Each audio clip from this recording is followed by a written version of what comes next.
Niccolo de Bernardo del Machiavelli nasceu em 3 de maio de 1469 e morreu dia 21 de junho de 1527. Mais conhecido como Nicolau Maquiavel, foi um filósofo que produziu e viveu entre os séculos XV e XVI na cidade de Florença, da Itália. Dedicou-se à explicação e compreensão do Estado, política e homens de Estado como estes são na realidade. Em oposição àqueles autores que formularam teorias acerca de como deveria ser o Estado ou o governante ideal. Para além de descrever o Estado de sua época, Maquiavel também apresentou estratégias e métodos sobre como os homens de Estado deveriam comportar-se para tirar maior proveito da realidade, mantendo e expandindo o poder. Viveu durante o governo de Lourenço de Médici e ingressou para a política aos 29 anos de idade, na função de secretário da segunda chancelaria, e poderia, neste meio tempo, tornar-se historiador, poeta, diplomata e músico do Renascimento. Em seu legado, é reconhecido como um dos maiores criadores do pensamento moderno, pelo fato de haver versado sobre o Estado e o governo como realmente são e não como deveriam ser. Fato este que está sendo descoberto a partir de uma releitura da obra O Príncipe, uma de suas obras mais famosas, a qual é atribuída um caráter extremamente contraproducente. Dizia Maquiavel: tornamo-nos odiados tanto fazendo bem como fazendo mal. Com isso, Maquiavel é visto como um cientista empirista moderno, defendendo que expandir a partir da experiência e fatos históricos é o melhor método de se desenvolver uma filosofia consistente, especialmente em política, e que a teorização a partir da imaginação é inútil. Com esta aproximação, Maquiavel foi capaz de afastar a política da teologia e da filosofia moral, desenvolvendo-a como uma disciplina em si mesma. Assim, contribuiu com a compreensão de como os governantes, de fato, agem e mesmo para a antecipação de seu comportamento. Defendeu o estudo da fundação de uma nação e a compreensão de seus elementos originais como essencial para a antecipação do futuro. Encontramos em Maquiavel uma crítica ao aristotelianismo teológico, aceito pela Igreja, e a relação da Igreja com o Estado, que levaria muitas decisões práticas a serem tomadas com base em ideias imaginárias. O aristotelianismo teológico foi a mais sofisticada forma de justificação do cristianismo e, na visão de Maquiavel, teve como efeito justificar a preguiça e inação das pessoas frente aos desafios da vida e da sociedade, ao esperar pela providência divina para solucionar tais desafios. Este posicionamento de recusa da sorte e destino baseados em algo externo à vida humana classificou Maquiavel como humanista, enquanto encontramos em filósofos como Platão a descrição da política, tornando-o mais próximo de Maquiavel do que Aristóteles. Tais filósofos sempre tiveram uma inclinação para posicionar a filosofia acima da política, enquanto Maquiavel recusava qualquer ideia teológica, aquelas que postulam causas finais ideais.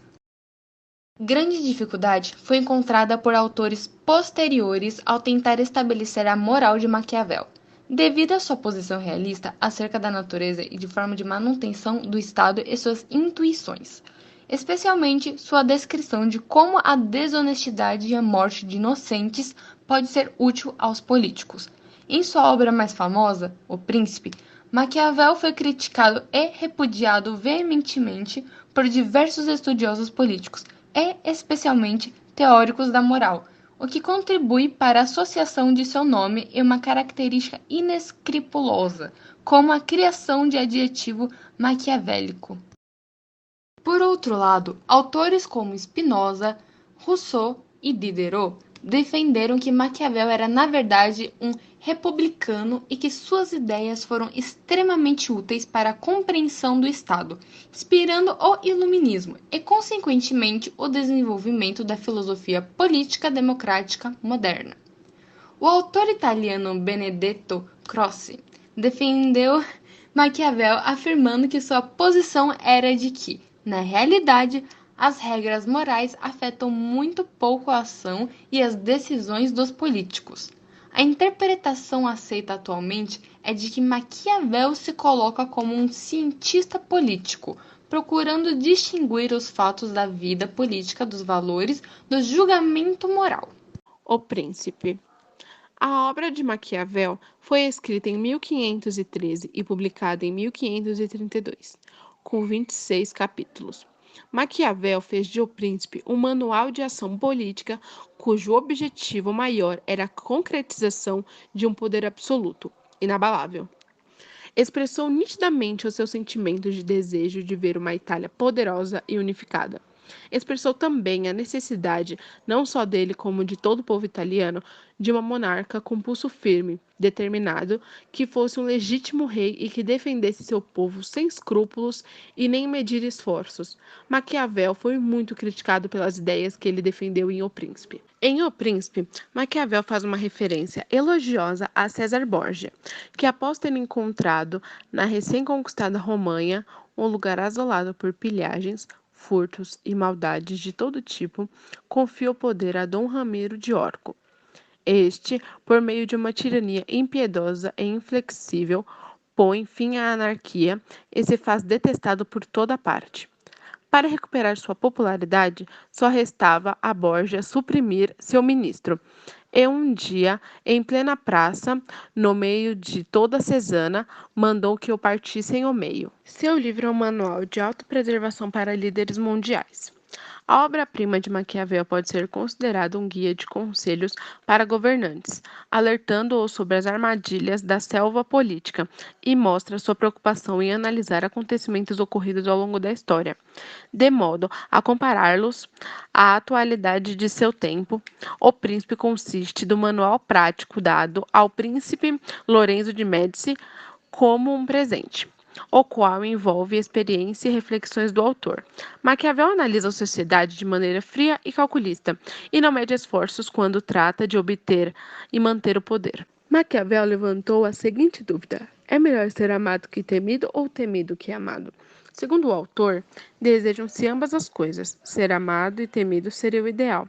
Mas, como é difícil ter ambas, se for necessário renunciar a uma, é muito mais seguro ser temido do que amado.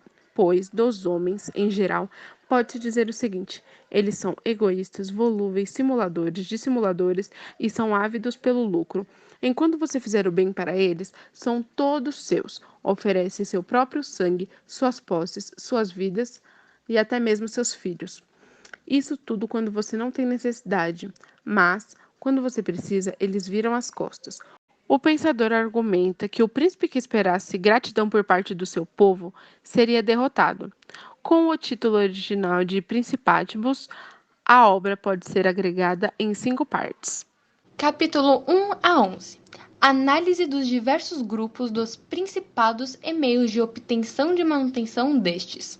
Maquiavel mostra, através de claros exemplos, a importância do exército, a demolição completa de novo território através de sua estadia neste, a necessidade da eliminação do inimigo que no país denominado encontrava-se como lidar com as leis pré-existentes à sua chegada, o consentimento da prática da violência e de crueldades, de modo a obter resultados satisfatórios, onde se encaixa perfeitamente seu tão famoso postulado de que os fins justificam os meios, como os pontos mais importantes. Capítulo 12 a 14. Discussão da análise militar do Estado. Reflete sobre os perigos e dificuldades que tem o príncipe com suas tropas, compostas de forças auxiliares, mistas e nacionais, e destaca a importância da guerra para com o desenvolvimento do espírito patriótico e nacionalista, que venha unir os cidadãos do seu Estado, de forma a torná-lo forte. Capítulo 15 a 19. Estimativa sobre a conduta de um príncipe. Vê-se a necessidade de uma certa versatilidade que deve adotar o governante em relação ao seu modo de ser e de pensar, a fim de que se adapte às circunstâncias momentâneas, entre aspas, qualidades. Em certas ocasiões, como afirmar o autor, mostram-se não tão eficazes quanto defeitos, entre aspas, que, neste caso, tornam-se próprias virtudes. Da temeridade dele perante a população a afeição, como medida de provocação à revolta popular, devendo o soberano apenas evitar o ódio. Da utilização da forma sobreposta à lei quanto disse dependeram condições mais favoráveis ao seu desempenho, e de sua boa imagem em face aos cidadãos e estados estrangeiros, de modo a evitar possíveis conspirações. Do capítulo 20 ao capítulo 23, o autor expressa conselhos de interesse ao príncipe. Constata-se um questionamento das utilidades das fortalezas e outros meios de proteção do príncipe. O modo que encontrará mais serventia em pessoas que originalmente lhe apresentavam suspeitas, em contrapartida às primeiras em que nele depositavam confiança.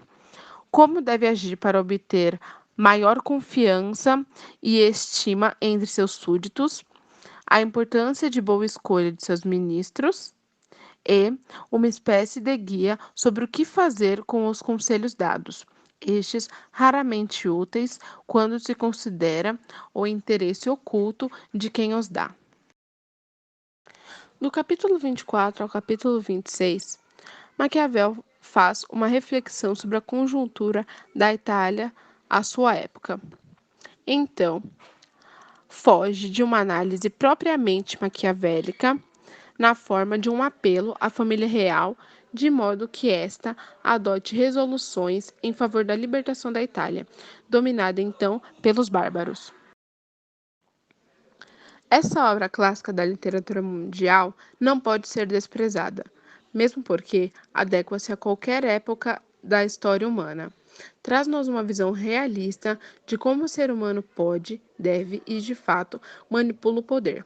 Uma obra revolucionária em sua época e, até hoje, leitura obrigatória para aqueles que pretendem avançar no conhecimento das ciências políticas. Não é suficiente apenas citar Maquiavel e aparentar erudição. É importante compreendê-lo e deleitar-se com seu estilo e lógica impecáveis.